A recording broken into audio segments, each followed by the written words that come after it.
My name is Myra Spencer, and I am 35 years old. As I made my way down the third-floor corridor at St. Catherine's Hospital, the fluorescent lights hummed their usual drone above me. My white coat rustled softly against my scrubs, and under my arm, I carried a tablet filled with patient charts.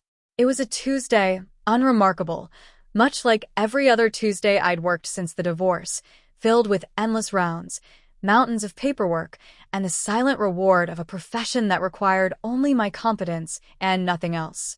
In the year since Adrian and I signed the dissolution papers, I had painstakingly pieced my life back together from the ground up, and on most days, he never even crossed my mind. That was until I rounded the corner near the cardiology waiting area and spotted her. Veronica Cole sat perched in one of those plastic vinyl chairs, clutching her purse against her chest like some kind of shield. The second her eyes met mine, her entire demeanor shifted. She rose slowly, smoothing the front of her blazer, and that all-too-familiar smile stretched across her face, the exact expression she used to wear at family dinners, right before delivering a verbal jab meant to wound. I hadn't laid eyes on her since moving out of the house Adrian and I shared on Birchwood Lane, and clearly, a year had done nothing to dull any of her sharp edges. "Myra," she cooed, stretching out my name like she was tasting it. "Well, isn't this a pleasant surprise? Still pretending to be a doctor, are we?" I kept my face carefully neutral, the same mask I wore whenever a patient's relative tried to bait me into a fight I simply didn't have time for. "Veronica, I didn't realize you came to this hospital." "My sister's having a procedure," she replied with a dismissive wave of her hand, as though the actual purpose of her visit was nothing more than an afterthought compared to what she really wanted to discuss.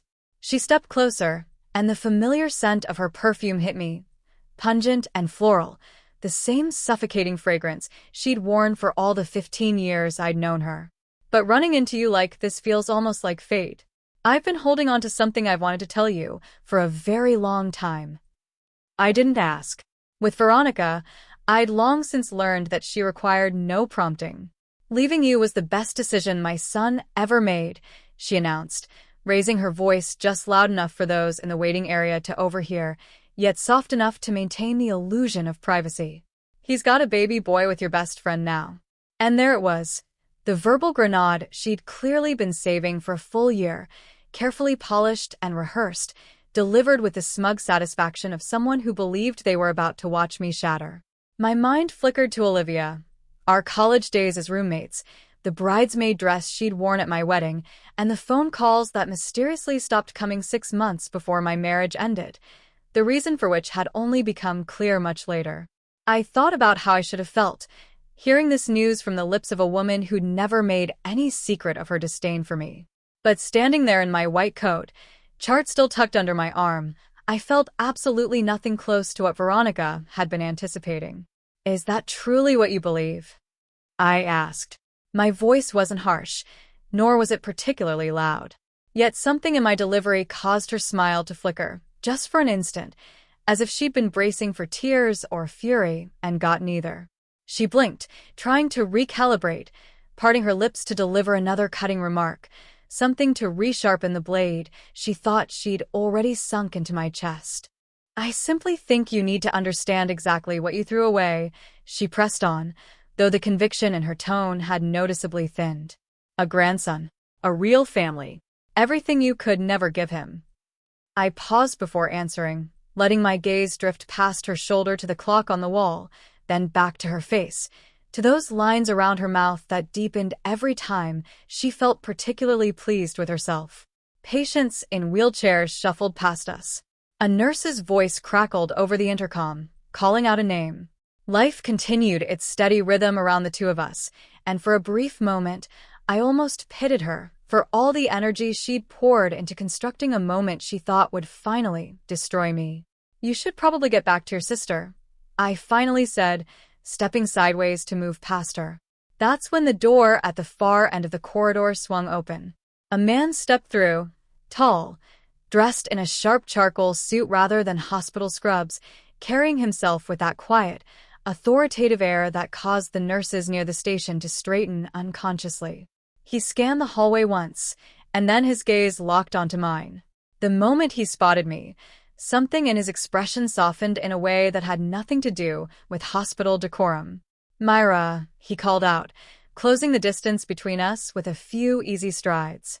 Veronica's head snapped toward him, and I watched recognition dawn on her face in real time, watched the blood drain from her cheeks as if someone had pulled a plug somewhere beneath her skin. Her lips parted, yet for the first time in all the years I'd known her, absolutely nothing came out. Julian reached me first, his hand settling against the small of my back in a gesture so instinctive it barely felt like a gesture at all, just the easy, comfortable rhythm of two people who had long since learned each other's space. "Sorry I'm late," he said, glancing at his watch. The board meeting dragged on. Dr. Whitfield wouldn't stop going on about the new wing. "You're fine," I replied, and something in my tone must have carried more weight than I intended, because his eyes flicked over to Veronica, noting her frozen expression and the purse still pressed against her ribs like a desperate barrier. "Mrs. Cole," he said, his voice polite but noticeably formal, the kind of formality born from familiarity rather than distance. "I didn't expect to run into you here." Veronica's mouth opened and closed twice before she finally found her voice. "Julian," she managed, the name sounding alien on her tongue, as if she were testing whether the reality matched what she was seeing. "You two know each other?" "We're getting married in the spring," I said simply.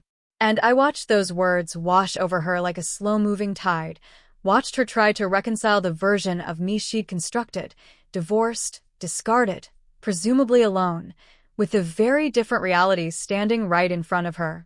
But that wasn't what made the color vanish from her face. That came a few seconds later, when Julian turned to me and added, almost as a casual afterthought, "I meant to call you earlier. The audit on coal industries came back this morning. We uncovered enough discrepancies in the quarterly filings to bring it before the full board tonight." I felt Veronica stiffen beside me before I even fully grasped the implications. "Coal industries," she repeated, her voice barely above a whisper. "You're talking about my husband's company, Adrian's company." Julian glanced at her, and I could see the recalibration happening behind his eyes, the sudden realization that what he'd assumed was idle background conversation had just become deeply personal to the woman standing 3 feet away.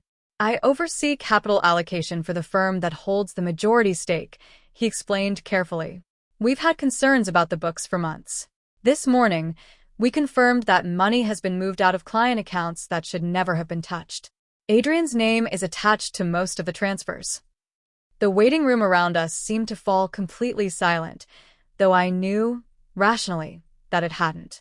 I simply couldn't hear anything over the sound of Veronica's breathing, sharp and erratic. The sound of a woman watching her son's entire world cave in, delivered by that same calm, unhurried voice that moments ago had been casually mentioning a board meeting running long. "That's impossible," she insisted, though the conviction had completely evaporated. "Adrian wouldn't. He's careful. He's always been meticulous with money." "I'm sorry," Julian said, and he genuinely meant it, because that was simply who he was, kind even when delivering news that would have made lesser men gloat. "There's a meeting tonight to determine next steps.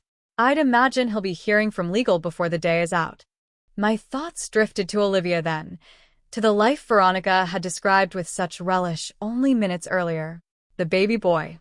The happy little family meant to prove that I had been the problem all along. I wondered if Olivia even knew yet.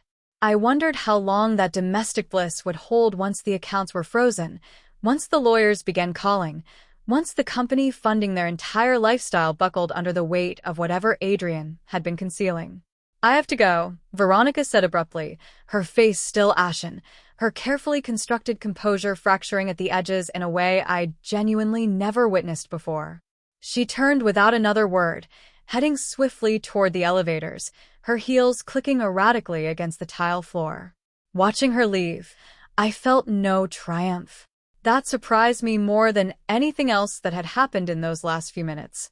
I'd spent so long imagining what it would feel like to see her humbled, and now that it had actually come to pass, all I felt was a quiet, settled peace, the kind that arises when you realize you no longer need someone else's downfall to feel complete. "You okay?" Julian asked, turning to face me fully, his fingers entwining with mine. I said, and for the first time in what felt like forever, I meant it completely. A year ago, I'd stood in a courtroom signing papers that ended a marriage I once believed would last a lifetime, and in the silent moments afterward, I'd wondered if I'd ever feel steady again. I never expected that answer would arrive in a hospital hallway, delivered by a woman who'd spent 15 years convinced I was the great disappointment in her son's life. But there it was, undeniable, standing right in front of me, shaped by everything I'd rebuilt without even realizing I was constructing it. Adrian's mother had wanted me to feel small that day. Instead, I walked out of that hospital corridor with Julian's hand in mine, lighter than I'd felt in years, finally understanding that the most powerful revenge isn't the one you scheme for. It's the one that simply unfolds because you kept living your life with dignity while everyone else assumed you'd crumble. If this story resonated with you, if you've ever had someone try to diminish you for a life you didn't choose, please do me a favor and hit that subscribe button before you leave.